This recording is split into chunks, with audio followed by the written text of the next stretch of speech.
Olá! Neste vídeo, irei resolver as questões de matemática do processo seletivo IBGE 2022 para a função de recenseador. Um detalhe é que eu coloquei as questões de forma sequencial a partir do número 1, mas na prova elas se iniciavam no número 11.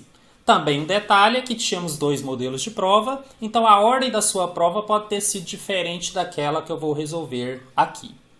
Inscreva-se no canal e vamos começar. Uma caixa com o formato de um paralelepípedo tem dimensões iguais a 25 cm, 36 cm e 20 cm. A capacidade volumétrica dessa caixa em litros é... Bom, já vimos aqui no canal como calcular o volume de um paralelepípedo. Vou mostrar aqui para vocês. Bom, essa é a imagem de um paralelepípedo que tem uma largura, tem uma altura, às vezes a gente chama de H, e tem uma profundidade. A verdade é que nem faria muita diferença esse desenho, porque ele já te deu todos os valores. Bastava lembrar que o volume é a multiplicação desses três fatores. Então, vou multiplicar o 25 pelo 36 e pelo 20. E esse resultado vai gerar um valor em centímetros cúbicos, porque todos estão em centímetro. Estou fazendo essa multiplicação, deu 18.000. Então, são 18.000 centímetros cúbicos. Acontece que ele quer em litros. E nós temos uma relação bem direta, pedi que vocês decorassem, que um decímetro cúbico equivale a 1 litro. Então, o segredo aqui é você transformar de centímetro cúbico para decímetro cúbico. No canal ensinei um macete para você decorar uma ordem, e nesse macete, entre outras coisas, você tinha metros cúbicos, decímetros cúbicos, centímetros cúbicos, depois teria milímetros cúbicos, mas para esse exercício bastava essa parte aqui. Além disso, aprendemos a transformar pela tabela, onde no caso de volume, que está em valor cúbico, nós separamos aqui em mais duas partes. Ou seja, cada parte dessa fica dividida e passa a ter 3. E nós vamos encaixar esse número ali dentro.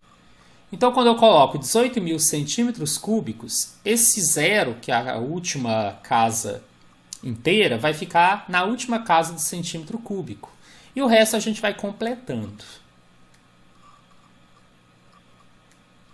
Ficaria assim. Para transformar em decímetro cúbico, então eu traria a vírgula para a última casa do decímetro cúbico. Ficaria então 18,000, que é o mesmo que 18. 18 decímetros cúbicos. Acontece que, como eu falei agora há pouco, um decímetro cúbico equivale a 1 litro. Então, na verdade, quando eu escrevo que são 18 decímetros cúbicos, eu posso concluir naturalmente que já são 18 litros.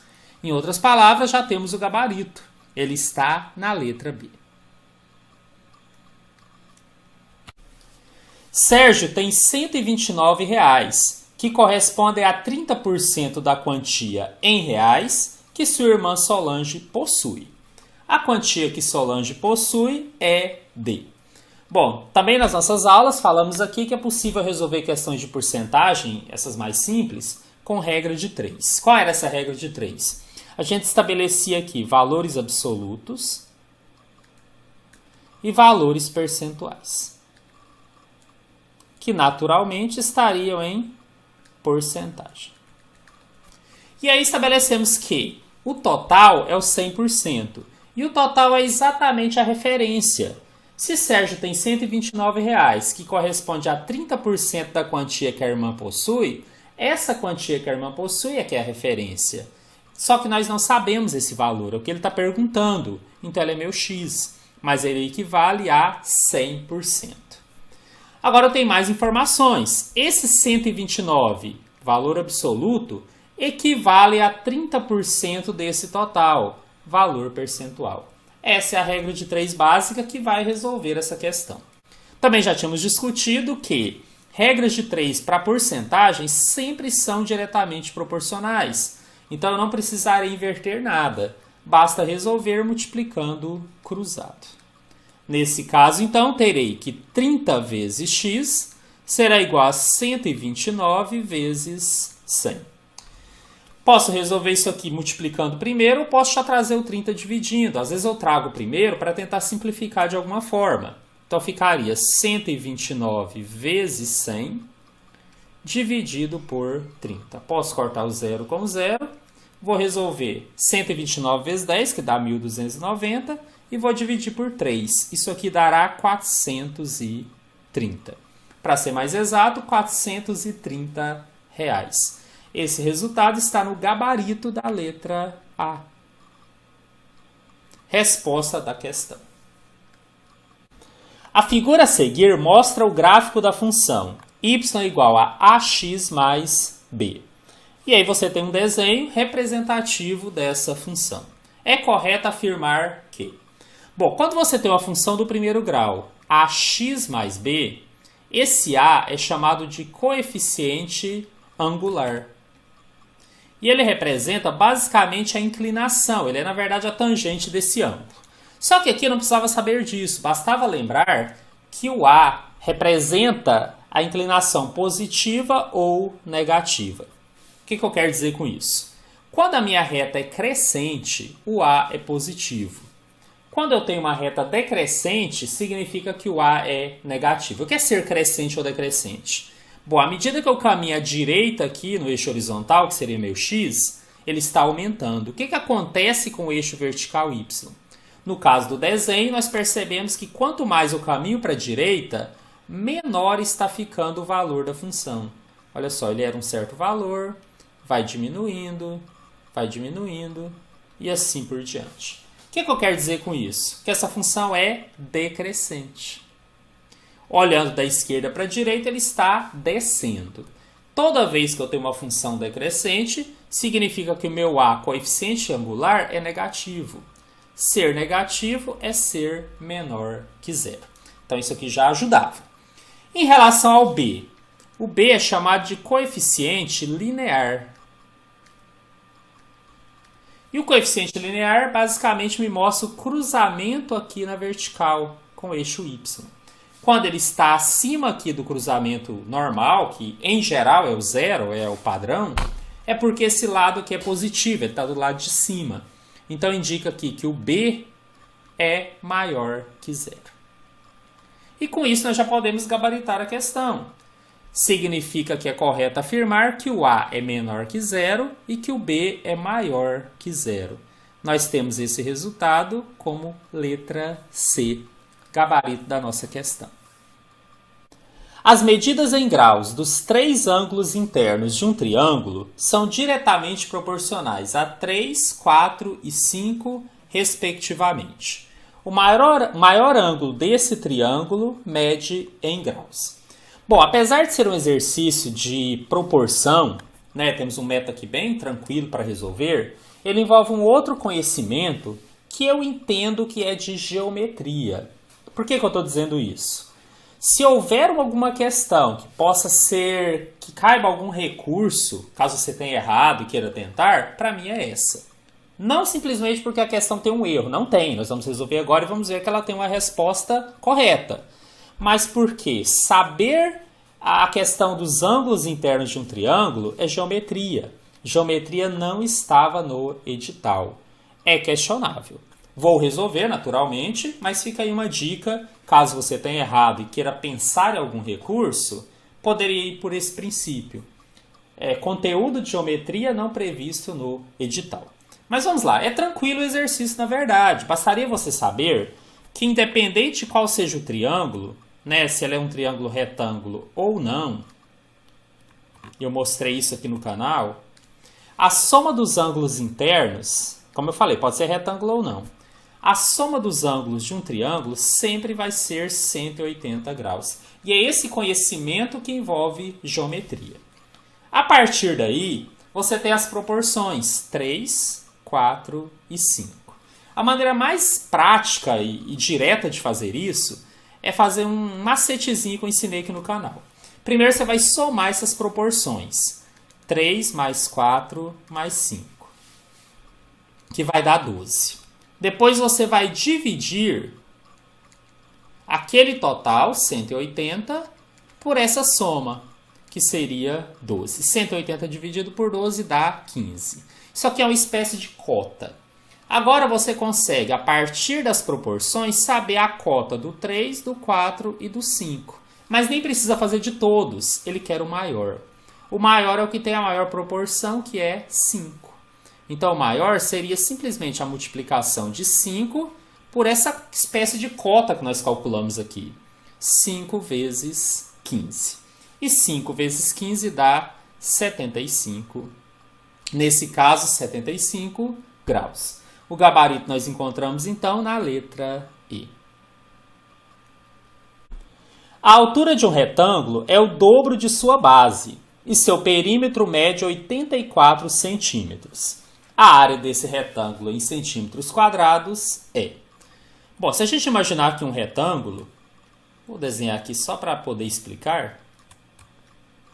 Ele está dizendo que a altura é o dobro da base. Quando eu ensinei para vocês no canal, eu ensinei como lado 1 e lado 2. Mas deixei claro que isso aqui pode ser considerado uma base, isso aqui pode ser considerado uma altura, que em geral a gente chama da letra H. O que nós sabemos por enquanto é que a altura é o dobro da base. Então H é 2 vezes a base. Bom, isso aí já é um primeiro passo. Agora que o exercício fala que o perímetro é de 84 centímetros. E o perímetro de um retângulo é a soma dos lados. Então eu vou somar L1 mais L2, mais L1 mais L2. Só que L1 é base, o L2 é a altura, de novo L1 é base e de novo L2 é a altura. A ideia do perímetro é exatamente você pegar a soma dos lados. Acontece que nós temos que a altura é 2 vezes a base, mas também sabemos que o perímetro é 84. Sendo assim, base mais a altura é 2b, 2 bases, mais a base, mais a altura que, de novo, 2 vezes a base, tem que dar 84. Bom, mesma variável, posso somar tudo, uma base mais 2 dá 3, mais uma dá 4, mais 2 dá 6. Então, 6 vezes a base dá 84, passo 6 dividindo para o outro lado, e vou ter que a base é 84 dividido por 6. A base será 14. Então, olha só, nós já temos que a base é 14 e que a altura é 2 vezes a base. Então, 2 vezes 14, que dá 28. Finalmente, ele quer a área. A área de um retângulo é o lado vezes lado, ou base vezes altura, se preferirem. Ou seja, 14 vezes 28. O resultado dessa multiplicação deu 392. Estava tudo em centímetros, então consideramos aqui que está em centímetros quadrados o resultado da área. E o gabarito nós encontramos na letra B. O valor da expressão a seguir é... nós temos uma expressão com multiplicações aqui no numerador, 2 vezes 4, vezes 6, vezes 8, vezes 10, vezes 12, vezes 14. E com expressão no denominador, 2 mais 4, mais 6, mais 8, mais 10, mais 12, mais 14. Gente, há várias formas de resolver isso daqui. Vou tentar encontrar uma que seria menos trabalhosa, que teria cálculos menores. O que eu vou fazer a princípio? Vou manter o numerador. Então, vou colocar aqui no numerador 2 vezes 4, vezes 6, vezes 8, vezes 10, vezes 12, vezes 14. Já no denominador, o que eu vou perceber? São todos números pares. Então, todos eles são divisíveis por 2. Então, vou colocar o 2 em evidência e vou colocar uma soma mais simples aqui. Como é que eu faço isso, gente? É só pegar cada valor e dividir por 2. Então, 2 por 2 dá 1, mais 4 por 2 dá 2, mais 6 por 2 dá 3, mais 8 por 2 que dá 4, mais 10 por 2 que dá 5, mais 12 por 2 que dá 6, mais 14 por 2 que dá 7. Porque se eu fizesse a distributiva, voltaria a ter esses valores aqui. Então, está correto. Então, a primeira coisa que eu já faço, corto 2 com 2. Depois disso, eu repeti o numerador. 4 vezes 6 vezes 8 vezes 10 vezes 12 vezes 14. Aquele primeiro 2 eu já cortei. E somei aqui embaixo. Na verdade, é bem simples somar isso daqui, tá? o resultado disso daqui vai dar 28. Estou tentando achar uma forma, como eu disse, de fazer um cálculo menor. Gente, 28 e 14, né, dá para fazer uma simplificação. Na verdade, eu consigo dividir em cima e embaixo por 14.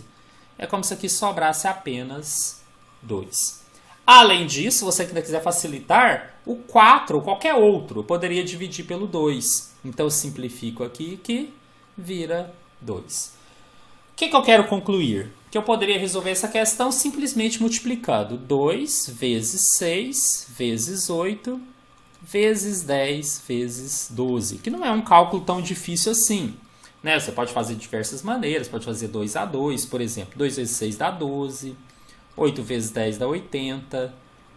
Então eu poderia fazer assim, e fazendo aos poucos. O fato é, quando eu multiplicar tudo isso, vai dar 11.520.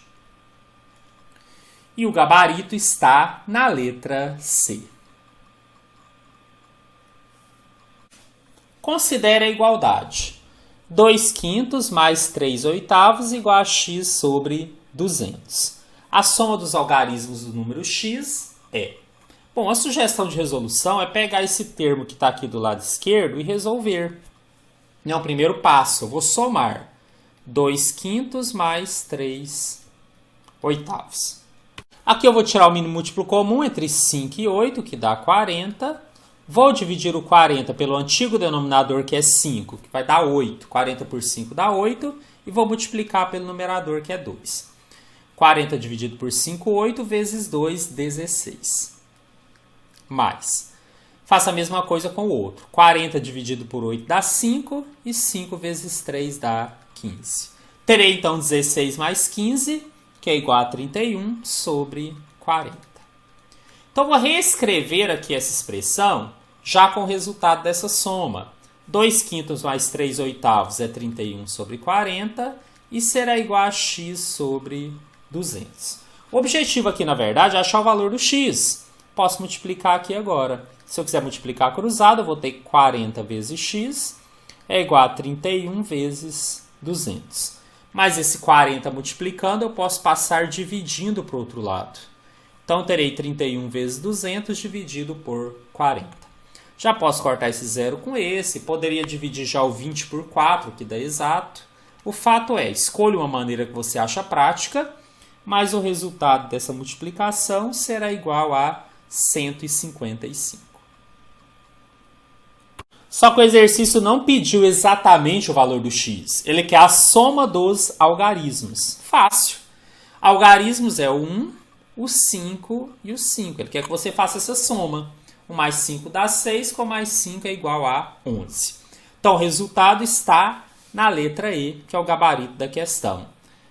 O valor da soma dos algarismos é igual a 11. Um artigo que custava R$ 450 foi comprado por R$ 378. O desconto dado nessa compra foi D. Minha sugestão é calcular o desconto primeiro em reais.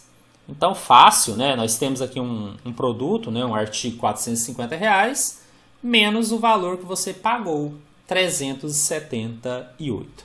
Então, o desconto aqui em reais deu 72. E por que eu sugeri isso? Porque ele quer saber o desconto em porcentagem. E nós temos uma forma bem direta que eu ensinei aqui no canal para calcular a porcentagem por regra de 3. Numa coluna você coloca o valor, ou valor absoluto, e na outra coluna você coloca o valor percentual, que já está em porcentagem. E aí você relaciona o total, que é a sua referência a partir do qual você fez o cálculo e calculou a porcentagem, é o 100%. Nesse caso, é o valor que ele custava, é sobre ele que você calcula o desconto. Meu 450 é o meu 100%.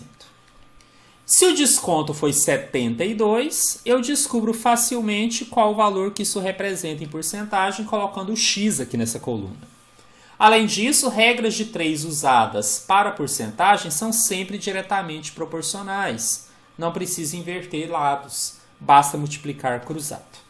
Sendo assim, 450 vezes x será igual a 72 vezes 100.